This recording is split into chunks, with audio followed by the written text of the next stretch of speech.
Hi, this week I'm responding to a request. I've had a request from someone who wants me to talk about colour.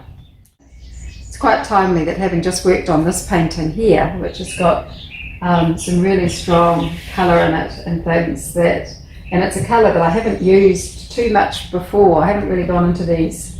I use a little bit of this sort of bluey green, turquoisey, tealy colour in some paintings, but I haven't really done a big greeny, tealy painting like this one. So it's interesting that this question has come up at this time.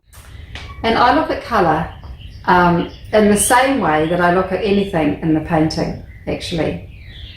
When I'm building up my shapes and building up my the composition of the painting, I'm looking to arrange differences, things that are opposite to each other, so things that are different, because they make it more interesting. You get surprises along the way if there's lots of differences.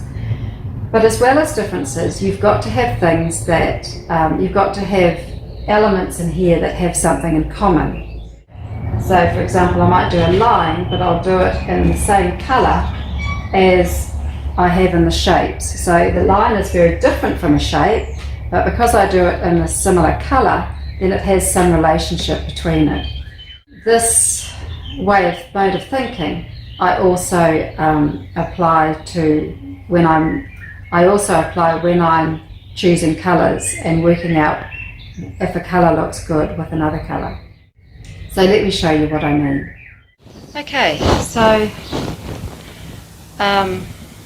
let's make a red.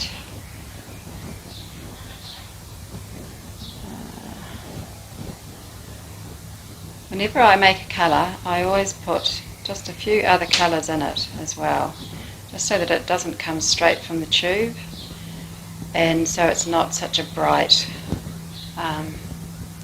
colour, bright and hard. So this is quite a strong red, quite saturated, quite dark, and very warm.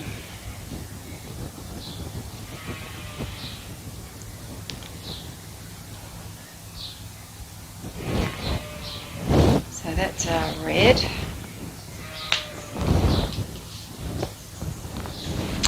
Now we'll make a colour that will look really good with that. And we want to let's make it as opposite as we possibly can. So we'll go for a cool colour, desaturated, and light.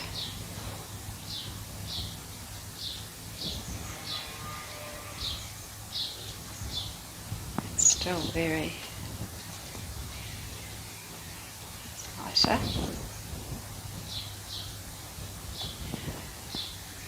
So this colour here is quite different from that. It's made of the blue and the white. We could put a little bit of yellow into it, make it warm it up a little bit. But it's still a cool colour.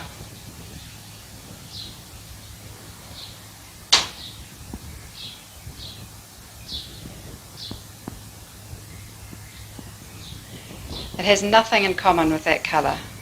But when we put a little bit of this colour into this,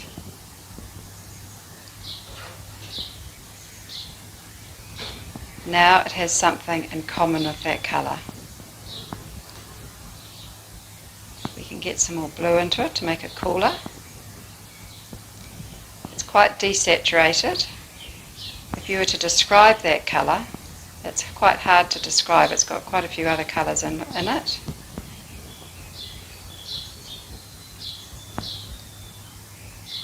And it's light.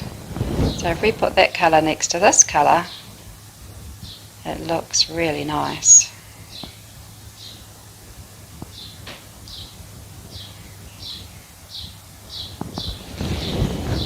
Now what we can do is let's make a colour that is different but not as different.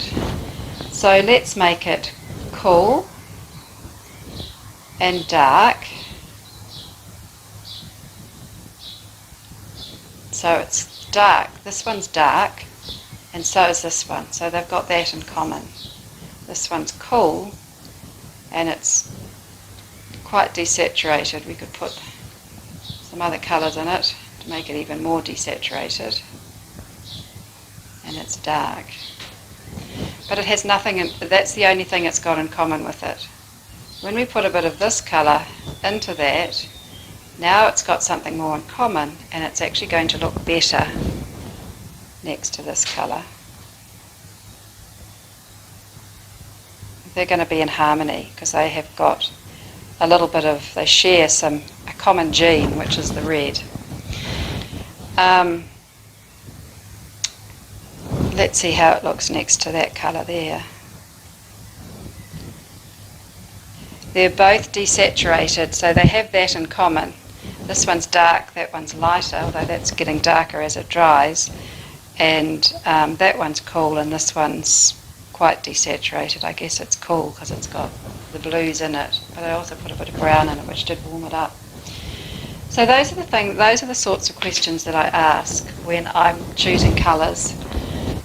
I establish what sort of colour I'm looking at. So let's find something that will look good with that.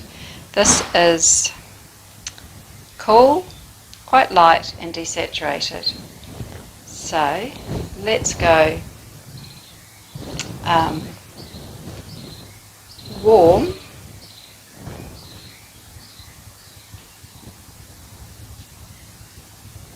light,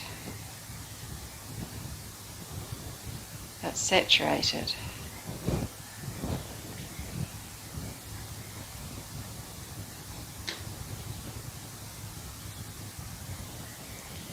And let's put a little bit of that colour in there. Now they share a little bit of, come from the same, they have a little bit in common, and they look great together.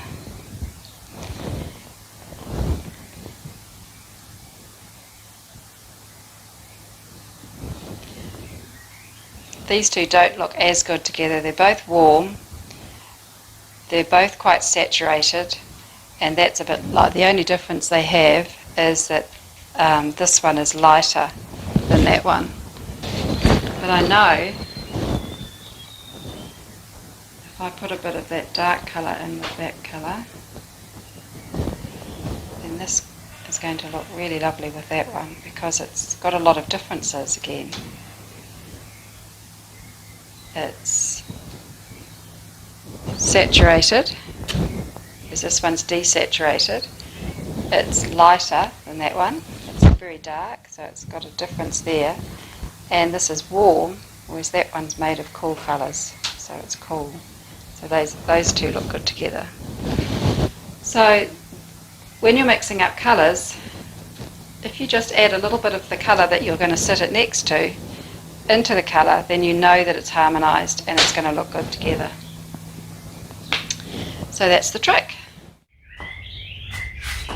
Well, I hope that was useful for you. I hope when you're choosing the right colour to look good with colours you already have in your paintings, that you can follow along that same mode of thinking, looking for differences and then making sure that there is some commonality. If you haven't joined my Upbeat Artist group, then there's a place there waiting for you. It's a big group now full of wonderful artists who share ideas and share their work and encourage each other, and it's a really fun place to be. It's got a really lovely sort of vibe to it. If you want to join, just go over. It's free, open to everybody, and just answer the questions at the beginning and you'll be let in.